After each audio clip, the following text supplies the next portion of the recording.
हाँ जी, बच्चा पार्टी क्या हालचाल है। तो देखते हैं आपकी तैयारी प्रीलिम्स की कैसे जा रही है। प्रीलिम्स रेडीनेस इंडेक्स, और आज हम करेंगे 4 नहीं 5 questions, 5 MCQs places in news के वेस्ट एशिया से। वेस्ट एशिया से बहुत बड़ी खबर आ रही है। आप जानते ही हैं अभी ताबड़तोड़ हमला चल रहा है ईरान, यूएसए और इसराइल के बीच में, और ईरान ने भी रिटालिएट किया है। ईरान ने पहले ही कहा था कि भैया मैं तो रिटालिएट करूंगा, आओ आप वेलकम है, आप कभी भी आके हमको मारेंगे, अटैक करेंगे। तो आपके जो अमेरिका के जो नेवल बेसिस और एयर बेसिस हैं गल्फ में, उनको तो रिटालिएशन सहना पड़ेगा। बहरहाल आज के जो 5 एमसीक्यूज हैं उनमें क्या स्कोर बना आपका, उसके बारे में बताएं। बाकी जो अभी चल रहा है मिडिल ईस्ट में, उसको लेके हम डिटेल में वीडियो बनाते रहेंगे। फिलाडेल्फी कॉरिडोर की बात करना चाहता हूं मैं। 4 स्टेटमेंट्स हैं, बताइए आपको which of the statements given above are correct. बताइए। फिलाडेल्फी कॉरिडोर की बात हो रही है। मैं यहां पे क्वेश्चन को रिपीट नहीं करूंगा, मैं स्टेटमेंट्स को नहीं पढ़ूंगा। पॉज करो, पॉज करके देखो कि क्या सही आंसर लग रहा है। नाउ अब आंसर क्या है। This was originally established under the 1979 Egypt Israel peace treaty. बिल्कुल ठीक बात है। 1, 3 और 4 आंसर है, ऑप्शन ए आंसर है। 1979 में जो कैंप डेविड अकॉर्ड्स हुए थे, जो अब्राहम अकॉर्ड इजिप्ट और इसराइल के बीच में हुआ था, जिसके चलते सिनाई पेनिनसुला इसराइल ने इजिप्ट को सौंपा, वापस सौंपा, बिकॉज 6 डे वॉर 67 में जो हुआ था उसमें इसराइल ने सिनाई पेनिनसुला को हड़प लिया था, एनेक्स कर लिया था।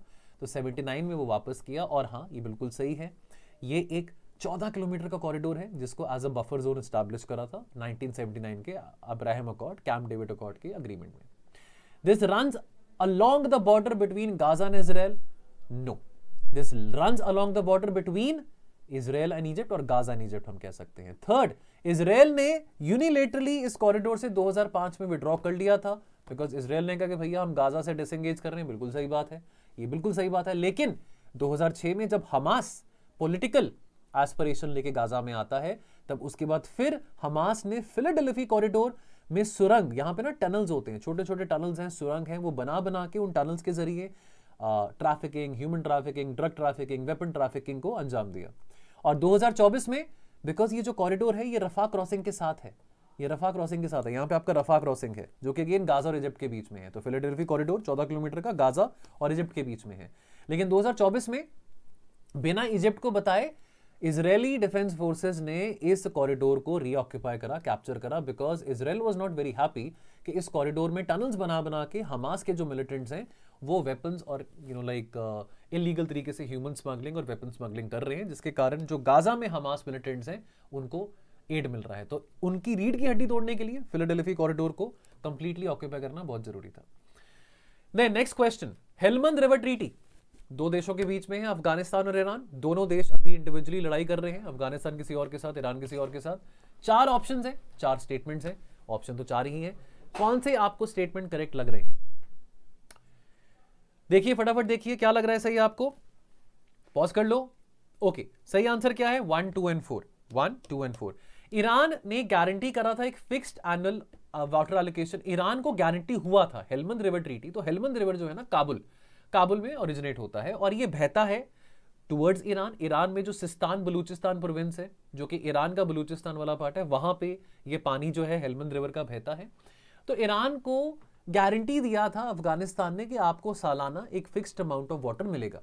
लेकिन second statement, Afghanistan retains the sovereign rights over the remaining waters, ये भी बिल्कुल सही है। उस बचे हुए वाटर का वो क्या करे क्या ना करे वो अफगानिस्तान की मर्जी है।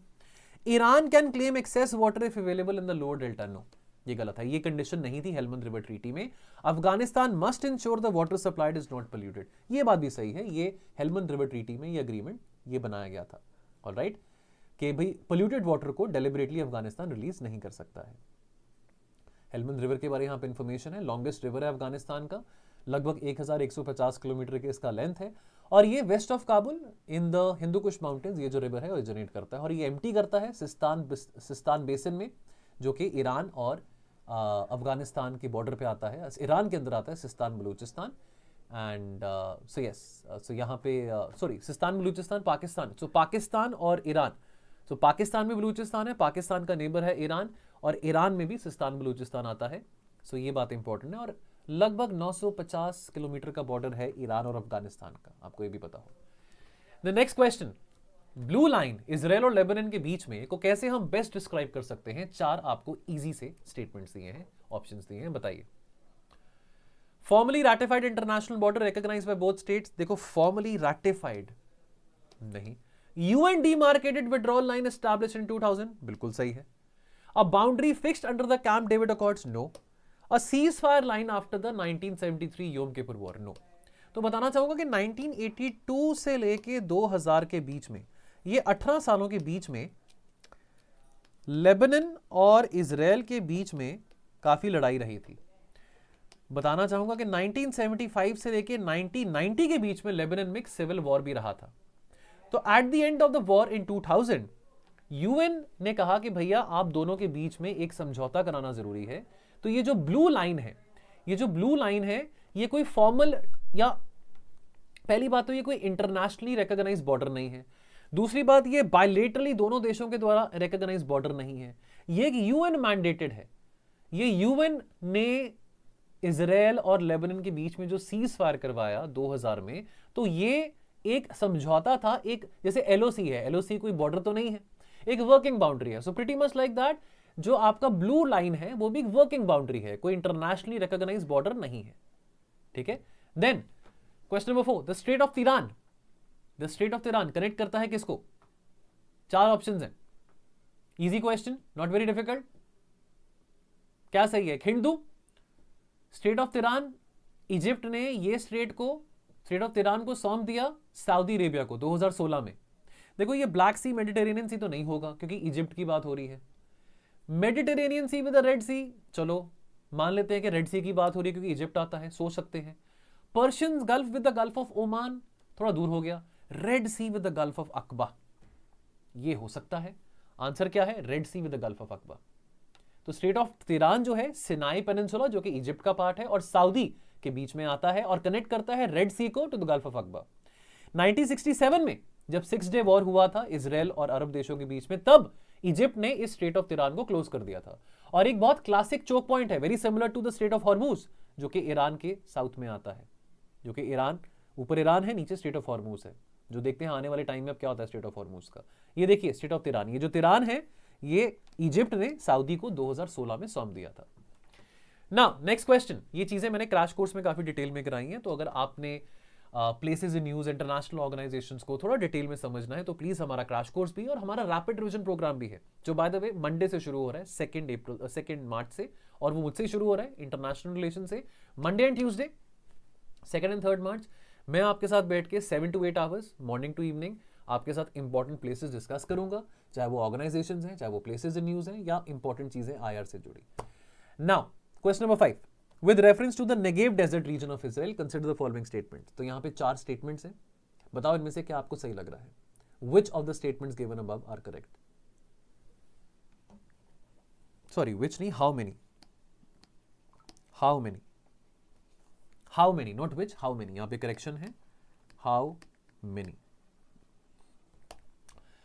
क्या सही आंसर है? Negev constitutes more than half of the Israel total land area, बिल्कुल सही है। 60% of the land area of Israel Negev desert है, बिल्कुल सही है। The region forms the part of Afro-Arabian desert belt and exhibits both hyper-arid and semi-arid climatic zones, बिल्कुल सही है। इजराइल का जो न्यूक्लियर रिसर्च फैसिलिटी है दिमोना, वो भी यहाँ पे, ये भी बिल्कुल सही है। नेगेव प्रोवाइड करता है इजराइल को with direct land connectivity to Red Sea, ये भी सही है। चारों स्टेटमेंट सही हैं। देखिए इसका एक्सप्लेनेशन यहाँ पे दिया हुआ है, वो आप पढ़ सकते हैं। अब देखिए मैप में देखिए, ये है पोर्ट एलियत, इजराइल का एक इंपॉर्टेंट पोर्ट है एलियत, जो कि रेड सी को ओपन अप होता है। और ये आपका नेगेव डेजर्ट है। नेगेव डेजर्ट 60% ऑफ इजराइल है, टाइनी इजराइल, रेगिस्तान है पूरा। नेगेव एक मेजर लैंड मास है, Negev is almost 2/3 of the area of Israel.